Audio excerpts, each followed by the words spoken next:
Hello everyone, and welcome back to our channel. Today, we are unpacking one of the biggest political upsets shaking the foundations of KwaZulu-Natal politics. Jacob Zuma's MK Party has delivered a shocking blow to the ANC in eThekwini and surrounding areas.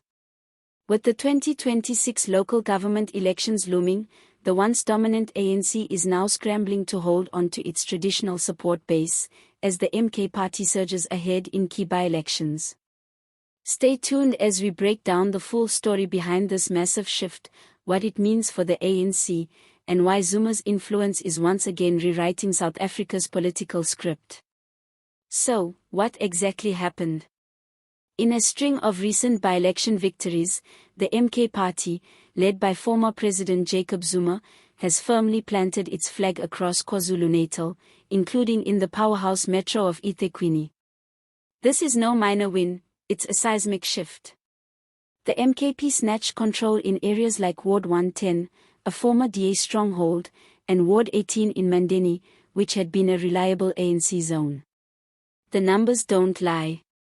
In Mandeni, the ANC's support collapsed from 66% in 2021 to a devastating 27%, while MKP soared with over 41% of the vote.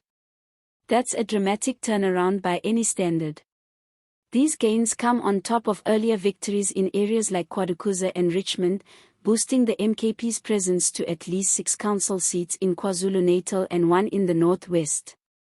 But this isn't just about winning seats. It's about momentum. And right now, the MK Party has it, and the ANC has every reason to be worried. Now let's talk about why this is happening. Political analysts are pointing to a mixture of long-standing frustrations and current betrayals. Widespread dissatisfaction with the ANC's governance, corruption scandals, collapsing service delivery, and what many see as a leadership crisis under President Ramaphosa have opened the door for alternative voices. And Jacob Zuma, despite his legal controversies and years of political exile, still commands powerful loyalty, especially in his home province. Zuma's appeal isn't just nostalgia, it's deeply tied to the idea that he's a victim of political persecution. Many supporters believe he was targeted by Ramaphosa and the judiciary, and that narrative has only strengthened since his imprisonment in 2021, which triggered the deadly July unrest.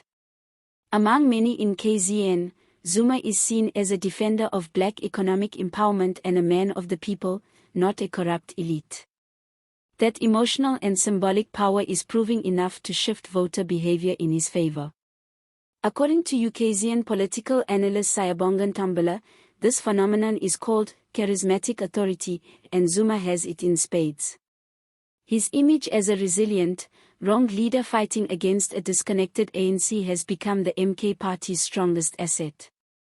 And that asset is converting into real political power at the ballot box. But the ANC's troubles go far deeper than just Zuma's resurgence. Internally, the party is in chaos. Infighting, factionalism, and even defections to the MKP have severely weakened its ground game. Some ANC councillors are even suspected of covertly supporting the MK Party, exposing serious cracks in the party's structure. ANC Secretary General Michael Mbalula recently admitted that the party now only holds around 17% support in KZN, a stunning fall from grace for a movement that once claimed near-total dominance in the province. Even worse, the ANC's attempts to rebuild using provincial task teams and big-name reinforcements like Police Minister Senzo Mchunu haven't delivered the desired turnaround. And with the Inkatha Freedom Party, IFP, also gaining ground in some by-elections, the ANC is facing a full-blown crisis of legitimacy. Its base is fragmented, its trust has been eroded, and its narrative no longer resonates with a population that's demanding change. Meanwhile, the MK Party's rise hasn't come without controversy. The Electoral Commission, IEC, is now investigating allegations of irregularities in recent by-elections, most notably in Mandeni, where a presiding officer was reportedly caught removing a voter management device during polling. While the MKP has dismissed these accusations as crocodile tears, both the ANC and DA have filed formal complaints. That tells you just how high the political stakes have become. When all sides are crying foul and even the voting process is being questioned, you know we're in volatile territory. And what about the long-term picture? MKP provincial convener Willies Mshunu recently declared the party unstoppable, even suggesting they could win a two-thirds majority in future elections to push for constitutional reforms aimed at economic liberation. It's an ambitious goal, and one that would give the MKP unprecedented legislative power if achieved. But analysts warn that the party's future depends entirely on Zuma. As one expert, Zwekil Ndlovu, put it bluntly, the MKP is Zuma. Without him, it risks collapse. That raises critical questions about the sustainability of this movement. Is the MK Party building long-term institutional strength, or is it just riding the last political wave of Jacob Zuma's legacy? If Zuma steps back, or is legally barred from holding office, what happens to the movement? For now, those questions remain unanswered, but they will become central as we approach 2026. What is clear, however, is that the political game in KZN has changed. The ANC can no longer take this region for granted. The electorate has sent a loud and clear message: business as usual is not acceptable. Voters want real change, and they're willing to experiment with new movements, even if they're built on the legacy of controversial figures. And here's where things get even more interesting, because this shift in KZN isn't happening in isolation. It's part of a broader realignment in South African politics.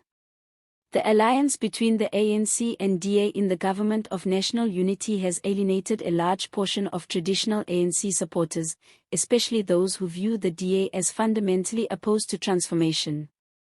That uneasy partnership may be fueling the rise of parties like the MKP, which are positioning themselves as authentic voices of black economic justice and political self-determination. In the end, the ANC's greatest threat might not be external rivals or legal setbacks, but its own failure to adapt, reconnect, and rebuild trust among ordinary South Africans. And as long as Jacob Zuma is still in the picture, the ANC's path to recovery will be anything but easy. So what do you think? Is the MK Party here to stay, or is this just a short-lived rebellion? Will the ANC find a way to reclaim its base, or is it losing KZN for good? Drop your thoughts in the comments, and don't forget to like this video, subscribe to the channel, and hit that notification bell so you never miss our deep dives into South African politics. Thanks for watching, and as always, see you next time.